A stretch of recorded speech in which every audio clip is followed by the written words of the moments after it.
If you want to change the world, start off by making your bed. If you make your bed every morning, you will have accomplished the first task of the day.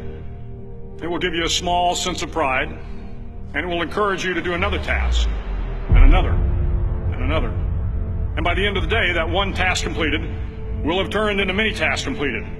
Making your bed will also reinforce the fact that the little things in life matter. If you can't do the little things right, you'll never be able to do the big things right.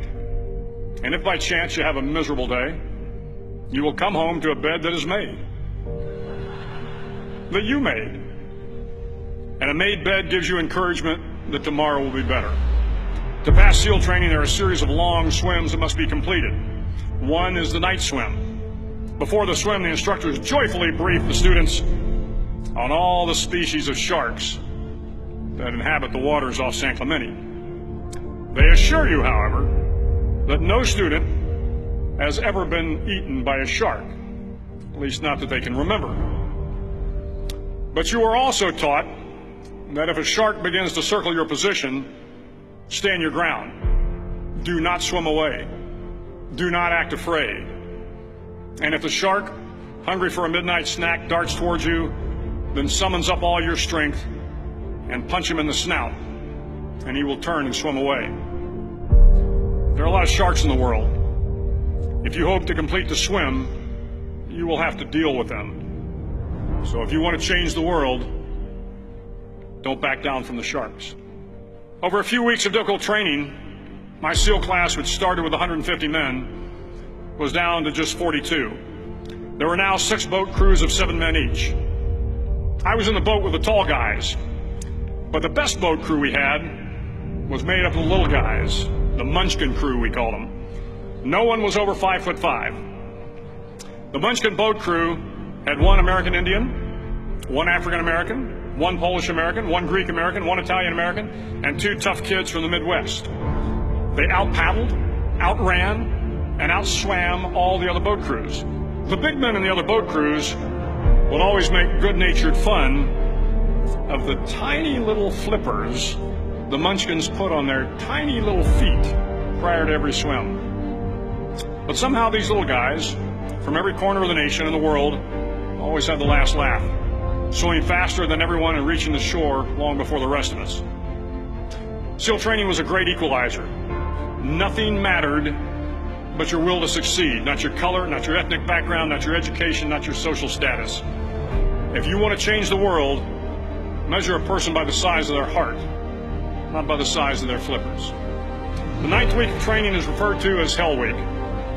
It is 6 days of no sleep, constant physical and mental harassment, and 1 special day at the Mud Flats.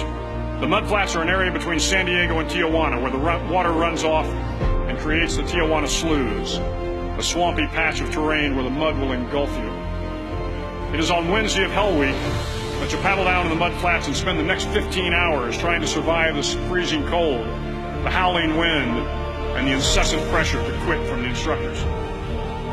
As the sun began to set that Wednesday evening, my training class, having committed some egregious infraction to rules, was ordered into the mud.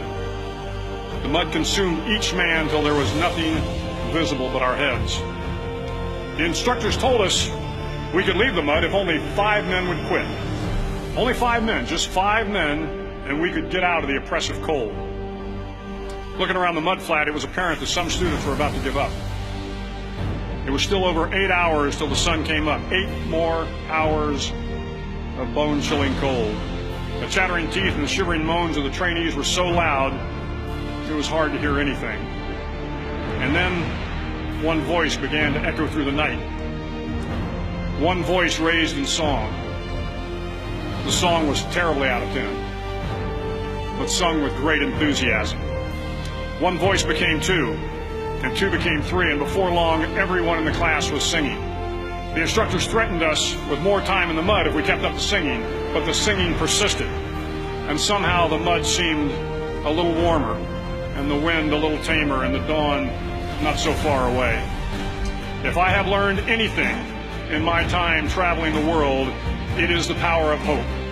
The power of one person, a Washington, a Lincoln, King, Mandela, and even a young girl from Pakistan, Malala. One person can change the world by giving people hope. So if you want to change the world, start each day with a task completed. Find someone to help you through life. Respect everyone. Know that life is not fair and that you will fail often. But if you take some risks, step up when the times are the toughest, face down the bullies, lift up the downtrodden, and never ever give up.